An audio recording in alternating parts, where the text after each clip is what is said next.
Robert Blake, a name once associated with fame, success, and Hollywood stardom. A child actor turned seasoned performer with a career spanning more than 6 decades. But all of that came crashing down on a warm spring night in 2001 when Blake's life took a dark, irreversible turn. Today, we're telling the tragic story of Robert Blake and Bonny Lee Bakley, a story of love, betrayal, scandal, and ultimately, death. Robert Blake was born Michael James Gubitosi on September 18, 1933, in Nutley, New Jersey. His childhood was anything but normal. At a young age, his parents pushed him and his siblings into show business to support the family. It wasn't long before Blake became a star, appearing in the famous Our Gang comedies, better known to many as the Little Rascals. As he grew older, Blake transitioned into more serious roles. He earned critical acclaim for his performance as real-life killer Perry Smith in Cold Blood, the 1967 adaptation of Truman Capote's book. In the 1970s, he became a household name, starring as Detective Tony Beretta in the hit TV series Beretta, a tough, streetwise cop who lived by his own code.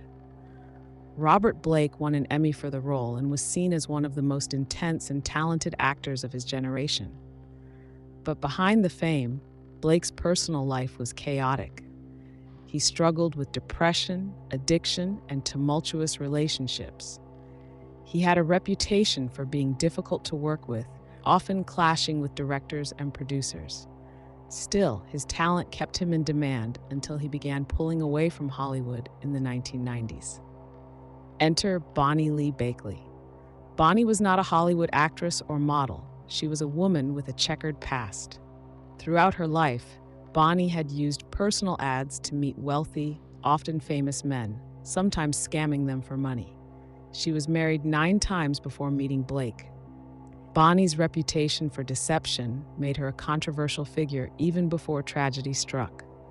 In 1999, Bonny began a relationship with Robert Blake. It wasn't long before she became pregnant. At first, there was uncertainty about the child's father. Bonny had also been involved with Christian Brando, son of legendary actor Marlon Brando, around the same time.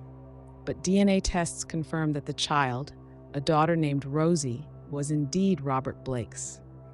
Reluctantly, Blake married Bonny in November 2000, primarily, it seemed, for the sake of their daughter. By most accounts, it was not a happy marriage. Blake distrusted Bonny and reportedly feared for his reputation and finances.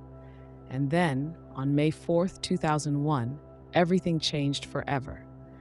That evening, Robert and Bonny had dinner at Vitello's, an Italian restaurant in Studio City, California, one of Blake's favorite spots. After dinner, they walked back to their car, a black Dodge Stealth, parked on a nearby side street. According to Blake, when they reached the car, he realized he had left his gun, a licensed revolver, inside the restaurant. He said he left Bonny in the car and returned to retrieve it. Moments later, Bonny Lee Bakley was shot in the head. When Blake returned to the car, he claimed he found Bonny slumped over and bleeding.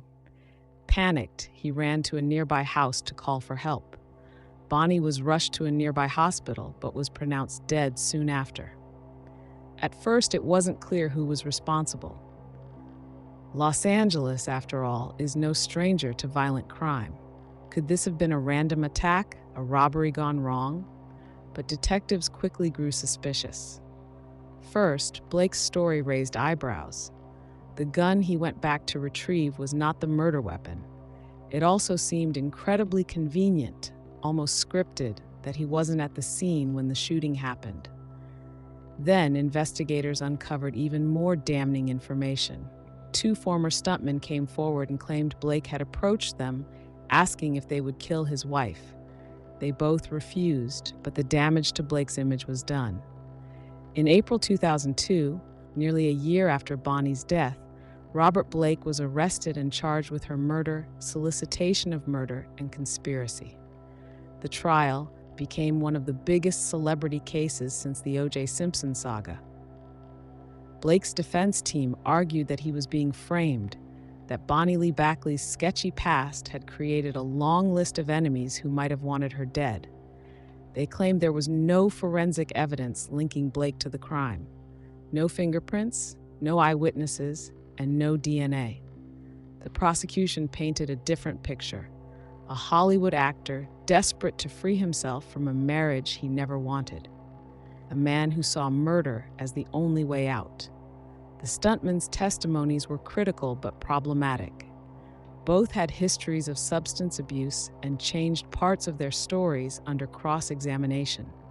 One even admitted he was high on drugs during conversations with Blake. Without solid physical evidence and with witnesses of questionable reliability, the jury had reasonable doubt. On March 16, 2005, Robert Blake was found not guilty of murder and one count of solicitation of murder. He was acquitted of all criminal charges. However, just like in the O.J. Simpson case, the legal battle wasn't over. Later that year, Bonny Lee Bakley's family filed a wrongful death lawsuit against Blake.